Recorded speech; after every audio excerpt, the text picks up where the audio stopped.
L'invité du jour. L'invité du jour. Sur Chérie FM 106. L'invité du jour, et quel invité du jour, on ne cesse cette semaine de se balader un peu partout en France. Nous étions avec Alfredo Romo du côté de l'ouest de la France, mais sud. Là, on va se projeter vers le nord-ouest, plus précisément en Bretagne, où on a eu l'occasion de l'interroger, puisqu'elle sera dans quelques jours à nos côtés. En fin de semaine, c'est 6 et 7 décembre du côté du Cercle des Arts à Salon de Provence, aux côtés des 11 autres vigneronnes.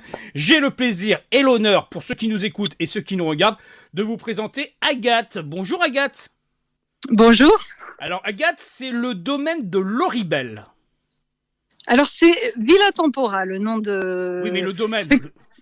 Domaine de l'Oribel, c'est le nom de ma société, mais le domaine, c'est Villa Tempora. Alors, le Villa Tempora qui se situe à quel endroit ?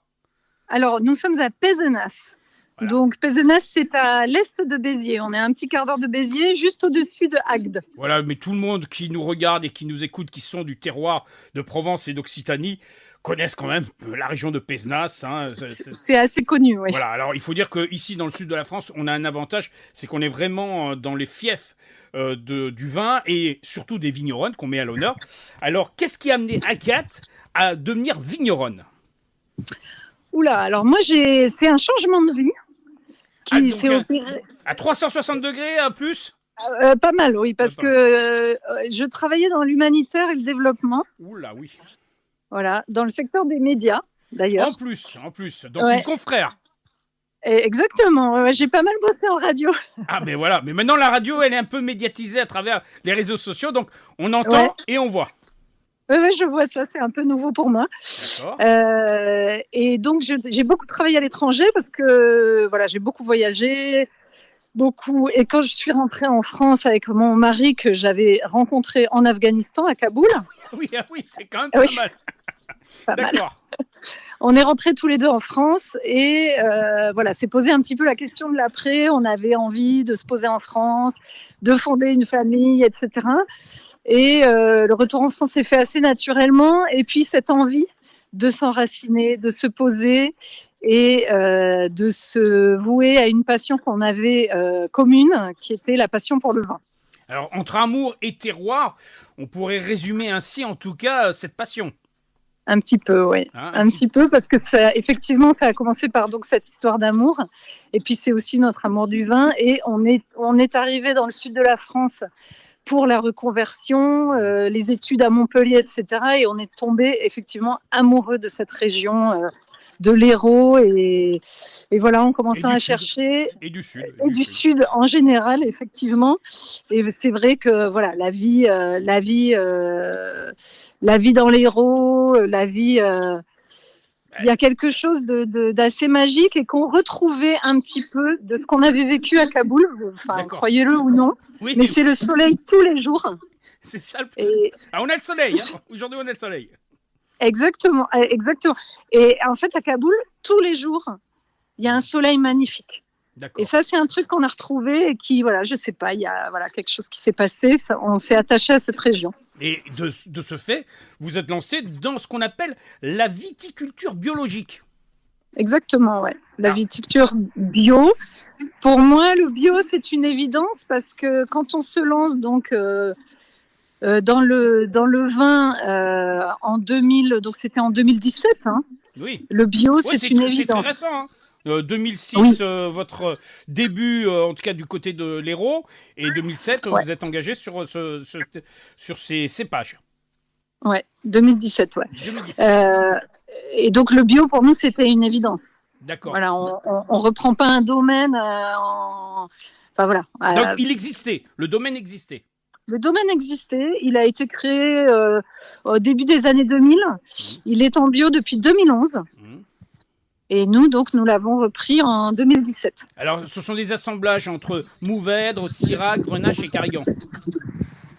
Exactement. Pour les rouges, on a effectivement uniquement des cépages languedociens, ceux que vous avez cités. On travaille surtout avec des vieilles vignes. Tout à fait. Et pour les cépages blancs, on est sur Bourboulinc, Terré et Carignan. Tout à fait. Qui sont aussi des cépages languedociens qui sont bien résistants. Et vous remettez ça au goût du jour, j'allais dire. Oui. Hein, parce que c'est quand même une particularité. Aujourd'hui, on a l'habitude Ouais. d'avoir des assemblages un peu classiques, quelles que soient les régions de France. Là, Ouais. on revient sur ce qui était le terroir à l'époque en Languedoc-Roussillon, et vous le mettez vraiment en exergue avec une méthode de vinification naturelle. C'est ça le plus important. Oui.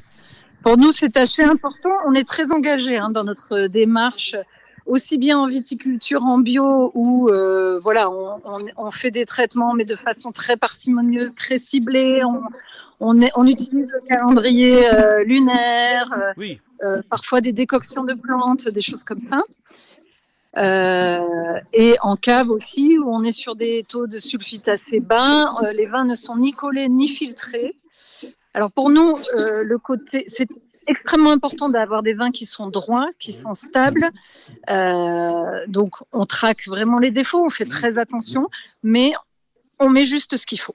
Voilà. Juste ce qu'il faut. Alors, il faut quand même dire que ce domaine, en tout cas, ce lieu, sa villa Tempora, a une particularité. C'est que tout au long de l'année, vous accueillez de nombreuses personnes, dont des vacanciers et des travailleurs de tout horizon, pour partager cet amour. Et ça, c'est vraiment quelque chose qui vous personnifie. C'est vrai, effectivement, alors on fait de l'accueil au domaine. Les gens viennent passer des vacances, des week-ends, des séjours. Et on travaille aussi, on aime bien avoir des woofers qui viennent travailler avec nous. Voilà, on est vraiment effectivement comme on a cessé nous de voyager, on fait un petit peu venir les voyageurs jusqu'à nous. Pour partager On continue, ouais. Voilà, tout à fait, leurs anecdotes et surtout leurs balades. Ouais. Et à chaque fois, ils sont bien accueillis et en général, ils participent à des dégustations qui se font sur place et la possibilité, bien sûr, d'acquérir les vins également à la vente sur le domaine. Bien sûr, bien sûr. Là, les 6 et 7, première participation à ce salon du vin au féminin. Comment on en est arrivé à cette participation ? Je suis vraiment ravie de participer à ce salon pour la première fois cette année. Ça fait déjà, disons, plus d'une année que je m'engage de plus en plus effectivement sur des événements avec d'autres vigneronnes. J'ai rejoint l'association Vinifille, par exemple, il y a un peu plus d'un an. C'est une association des vigneronnes d'Occitanie. Il y a une vigneronne par appellation. C'est magnifique. Et donc là, ce salon, je suis ravie d'y participer. C'est eux qui m'ont contactée. J'étais très flattée, très contente de pouvoir rejoindre l'aventure. Sofiane a toujours du nez. Elle sait dénicher les petits crus qui sortent du commun et qui sont, j'allais dire, un agrément supplémentaire à celles qui sont déjà en place. Alors, on est toujours sur 12 vigneronnes, mais chacune d'entre vous a sa particularité. Qu'est-ce qu'on pourrait dire par rapport à cette particularité ? Qu'est-ce qu'on pourrait personnifier le domaine d'Agathe ? Chez nous, alors notre particularité, en dehors de tout ce qu'on a dit plus tôt, c'est qu'on est sur un terroir volcanique. Et ça, je pense que dans les vins qui seront présentés, nous serons probablement les seuls avec des vins. Voilà. Et l'intérêt de ce terroir volcanique, c'est qu'il apporte beaucoup de fraîcheur et de minéralité au vin. Donc, bien qu'on soit sur un terroir dans une région où il fait très chaud, d'autant plus qu'on n'irrigue pas les vignes, qu'on travaille avec des vieilles vignes, etc. Donc, oui, mais donc cette fraîcheur, cette minéralité, elle va être très présente grâce à ce terroir qui est unique, avec entre autres des sols on a une cuvée d'une vigne qui est sur un sol qui a 500 millions d'années, qui est vraiment un sol très très ancien. Alors on va vous rencontrer dans quelques jours, c'est la fin de semaine. Ce qui est important actuellement pour ceux qui nous regardent et qui nous écoutent, c'est quelle démarche ? On peut aller sur un site internet, sur les réseaux sociaux, où on peut trouver le maximum d'informations sur le domaine. Alors on a un site internet bien sûr, villatempora.com. On a aussi une page Facebook, un compte Instagram. Vous nous trouverez sous le nom Villa Tempora. D'accord. Assez facilement. On va le mettre sur la vidéo. Super. Oui. Voilà, essentiellement, c'est là qu'on peut trouver les infos. D'accord. Alors moi, je vous donne rendez-vous, Agathe, si vous le permettez, ce week-end, et qu'on puisse découvrir ces breuvages, certes avec modération, mais les découvrir absolument, puisque vous allez nous faire découvrir votre travail, parce que je crois que c'est comme un bébé, quand on arrive à la mise en bouteille, on a l'impression d'une naissance, c'est ça ? Un petit peu, et d'autant plus que chez nous, donc on n'est que deux sur le domaine, moi et Amaury. Oui. Je peux vous garantir que chaque bouteille passe entre nos mains. C'est-à-dire, nous faisons même les mises en bouteille nous-mêmes, de la vigne jusqu'au verre. Voilà. C'est 100% fait à la main et par nous deux. Bon, Agathe, rendez-vous ce week-end.